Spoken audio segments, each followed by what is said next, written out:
Yo, what's good, YouTube? It's your boy, back with another YouTube video trying to let you guys know how I'm feeling about the Bears right now, and we suck. But we don't really suck. If I'm being completely honest, there's a lot of bad in this recent Sunday matchup against the Lions. We lost by 30 points. But let's not be completely out on the Bears just yet. And I'm going to give you a few reasons why. Hopefully you guys like them, but, let's get into it. The very first takeaway I have from this, and I'm going to start with all of the negatives first, just to simplify it down for us. First negative, J.J. McCarthy. We let J.J. McCarthy come back and beat us in one quarter of football, and that has not sat well with me for 2 weeks now. J.J. McCarthy is horrible. And I say that in the nicest way possible because he beat my team, and I can't really dog on a man who beat my team that much, but he is horrible. I think he had a lot of refs that first game against us, and yeah, I don't think he got that same bit of help against the Falcons, and now he's injured and sidelined for 4 weeks so Carson Wentz can play. Basically, I think Minnesota may just realize they fucked up. That's just me, but I digress. That's my my first negative takeaway. J.J. McCarthy, we should not have lost to him. Now, to my takeaways on this game. My first one, defense. We, as a team who already struggles as is to get wins, I don't know why we jeopardize or forfeit the opportunity to get easier wins. It's like we sign up for the harder task, come short always, and then we end up upset that we're back on this cycle of, we just can't get over this hump. This team is so good, so talented, but they just can't. No. This team is not that talented. This team doesn't know how to win. This team will lose games if given the opportunity. And that's just the culture that the Chicago Bears have at the moment. We're working on changing it. I have full faith in Ben Johnson and staff. But, gave up 31 points to a divisional rival at their home. It almost looked like the defense lost all its life. But that's not completely on them. They were without 3 of maybe the 5 best players on defense. Those being Jalen Johnson, Kyler Gordon, T.J. Edwards. They were all out week 1. Jalen Johnson and T.J. Edwards came back week 2. And now they're both out. Is T.J. Edwards out? I'm not sure about T.J. Edwards, but Jalen Johnson is more than likely indefinitely out for the season. He's going to need a possible groin surgery, so, now we are without our best lockdown corner, Pro Bowl lockdown corner, and we still don't have a pass rush. So, what this is going to prompt Dennis Allen to do, and it's not fair, but he is going to have to get very, very creative. And I mean this in a lot of ways, but mainly when you're without your guys, as people would call them in the league, certain matchups just become so skewed across the board where you just can't make up for everything. Like even the first game against Minnesota, we were without T.J. Edwards. We couldn't stop the run late in the fourth. We were stopping the run all game, and then late in the fourth, we just lacked the physicality, couldn't meet them where we needed to in the hole, and, game over, we lose. And that's not to, really gripe on the rest of the Bears who aren't T.J. Edwards, Jalen Johnson, and Kyler Gordon. It's just we're better as a complete product, and I think everybody who knows this team knows that when all 11 of our guys are healthy on defense, they can fly.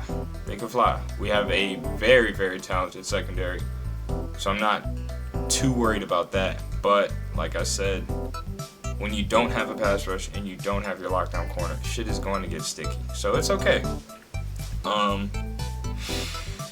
My third negative takeaway, outside of the defense and the injuries, because you can't really do anything about that, I would say is... Did I already say penalties? Penalties on offense, defense, all game. They gotta stop. They have got to stop with the penalties. Not only do they hurt the drives, the plays, but they directly kill the attitude and mentality of the team. When every single drive you do one thing right and you take 2 steps back. And I get, like I said, we're a shifting culture right now, trying to learn how to win and do some things the right way. But penalties, that's all mental, man.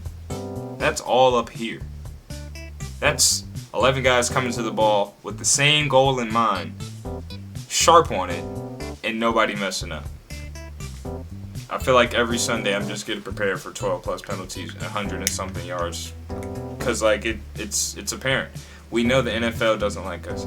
We don't get those holding. We don't get the free holds. We don't get the free chip blocks. We don't get those. You know why? Because we're not a good team, and the NFL doesn't want us to be. So we have to play 10 times, 100 times, if not even more disciplined than the team we're up against, because the NFL is watching us, guys. They're watching. And my last negative takeaway, and it's not really to come at the fans themselves, but it is at the fans. Guys, we need to calm down. I overreact every time this team touches the field because that's just who I am. That's my team. But at the same time, look at what Caleb and Rome did. Look at the positives if you really, really need to. I'm going to be glass half full on this for as long as I can until I die. But seriously, this team last year around this time was nowhere near looking as sharp as we did now, especially on offense. And I dare anybody in these comments on this video to argue with me about that. So that right there is a basis to complain if you even try to make one, saying that the offense looks the same, because we just don't. Now, offense may not be able to run the ball, but we genuinely do not look the same. Okay, and now let's transition to some positive takeaways.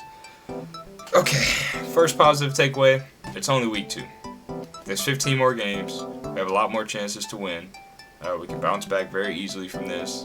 0-2 starts do not kill a season. 0-3 and 0-4 starts, though, they could kill a season. Just depends on how good of a team you are, and then specifically for us, how good your division is, and we all know how good the NFC North can be. So, week 1 are positive. It's week 2. We're good. Another positive. Caleb looked a lot more decisive and comfortable this time around, I would say. I also think he played a little bit more on time.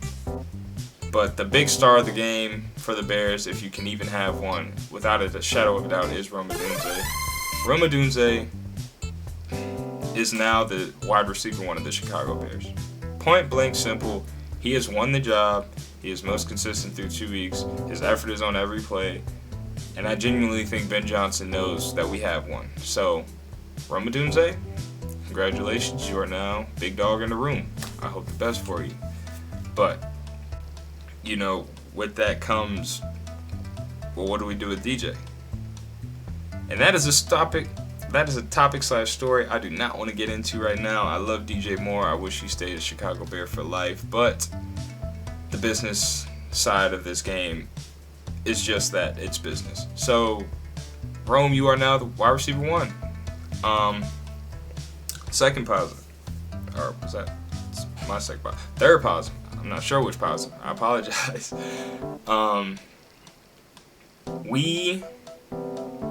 man, I'm reaching now.